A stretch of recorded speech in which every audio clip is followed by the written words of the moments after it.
बैठो मैया, सब बैठ जाओ। यहाँ ले आओ।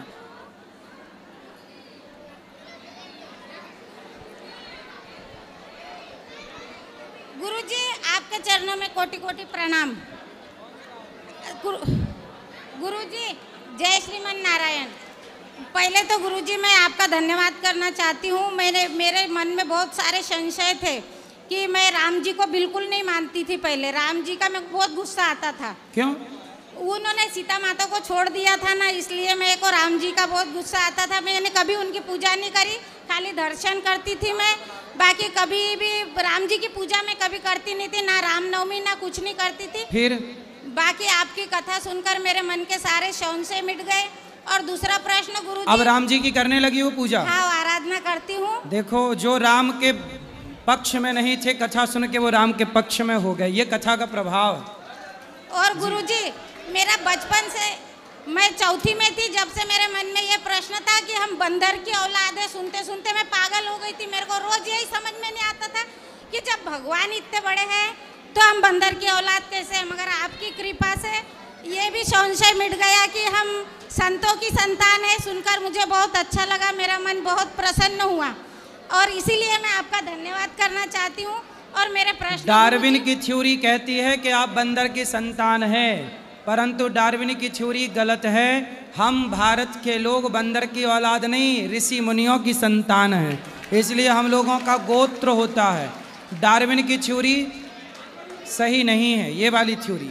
गुरुजी मेरा प्रश्न है, क्या देवी भागवत पढ़ते समय हमें 9 दिन में ही पूरी करना चाहिए? कितने भी दिन में कर लो। और दूसरा प्रश्न ये है कि जैसे भागवत पढ़ रहे तो क्या हमें ब्रह्मचर्य का पालन करना जरूरी है?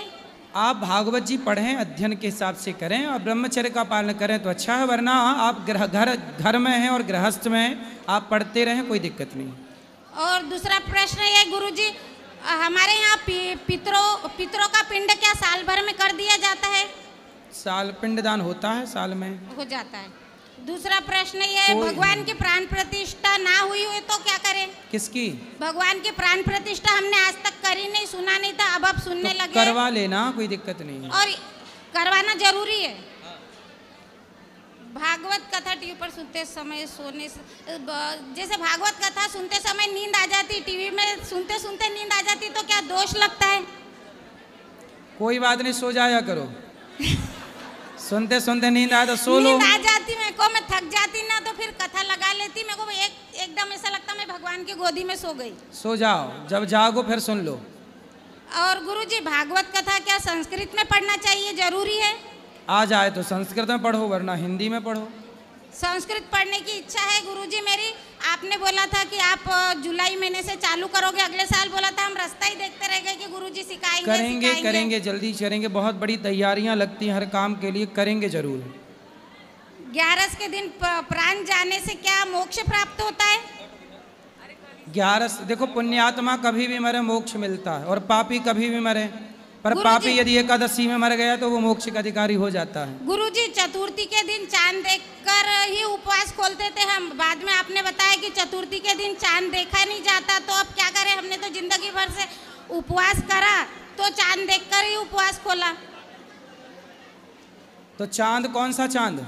चतुर्थी के दिन, जैसे पहले चतुर्थी करती थी ना। कौन सी चतुर्थी? ऐसे महीने की चतुर्थी। ऐसा है कि करवा चौथ का चांद तो देखा जाता है, पर गणेश चतुर्थी का चंद्रमा नहीं देखा जाता। पहले से गुरुजी, पहले हमने देखे, अब उसका दोष के लिए क्या करें? भागवत सुनने से वो दोष समाप्त हो जाते हैं। ठीक है। हाँ गुरुजी, हाँ जी। गुरु पूर्णिमा के दिन वृंदावन हम आ नहीं सकते। कोई बात नहीं, तो आपकी आराधना हम कैसे करें? आप जहाँ हो वहीं से कथा सुनो। कथा सुने, बाकी जैसे कुछ भी हमको दान दक्षिणा करना है, वो जहाँ हो वहीं से भिजवा सकते हैं। और गुरुजी जैसे अभी मिलेंगे, ऊपर माताओं से मिलकर प्रसाद पाइएगा।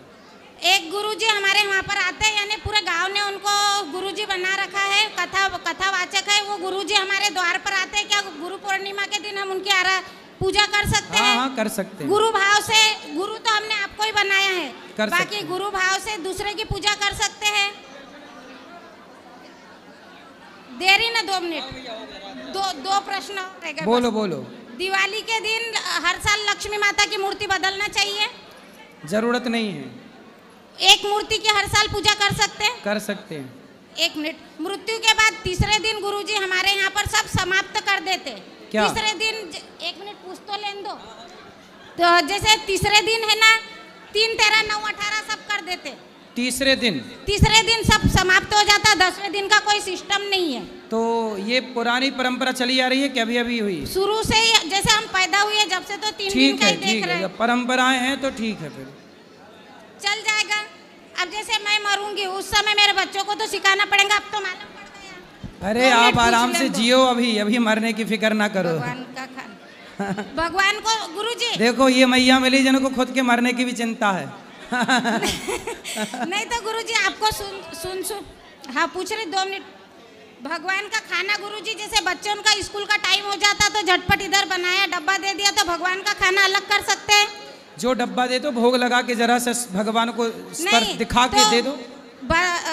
कई बार ऐसा होता है पूजा बाद में करते हैं हम, कोई बात खाना जल्दी बना लेते हैं, कोई बात नहीं, ठीक है, अलग निकाल देते। एक प्रश्न हो रहे बस, ठीक है गुरुजी। जैसे आप बोलते हो कि पर जाति में विवाह नहीं करना चाहिए, तो ये भगवान जी के जो पोते हैं, जो आपका नाम है, तो उन्होंने राक्षस की बेटी से विवाह करा। कौन सी राक्षस? बाणासुर। बाणासुर वो तो अलग ही हो गए ना। नहीं, बाणासुर देखो वो दूसरे दिन राक्षस नहीं है। हाँ गुरुजी, जैसे मेरी मौसी मर गई, उनकी रुद्राक्ष की माला है, तो क्या मैं उससे माला कर सकती हूँ? आप तुलसी की माला से जाप करो। चलो ये दे दो, भैया को दो। राधे राधे गुरुजी जी। मैं मझौली से आया हूँ। मेरा ये प्रश्न है कि आज का युवा जैसे गलत संगत में पड़ रहा है, दारू सिगरेट, तो गुरुजी उनको उस चीज़ से हटाकर, मतलब मैं तो नहीं करता, मेरे दोस्त हैं, तो उस चीज़ से हटाकर भगवान प्राप्ति की ओर कैसे ले जाएं? कथा सुनवाओ, सत्संग कराओ, सही होंगे सब लोग। बात करनी है, यहाँ ले आना बात इनको, बहन को, ये इनको, हाँ वो उनको हाँ जी बोलो। आप बैठो, इस तरफ आओ, 1 मिनट अभी बात करेंगे। राधे राधे गुरुजी जी। आपको पहली बार टीवी पे लॉकडाउन में देखा था, और मतलब तब से कथा सुननी शुरू की थी, और आज आपको देखा तो लग रहा है कृष्ण जी को देखा। मेरे पास कोई क्वेश्चन नहीं है, बस आपको राधे राधे बोलना है। सबको राधे राधे। अब जिनको मिलना है आप सब ऊपर चलो, ऊपर मिलेंगे आप सबको।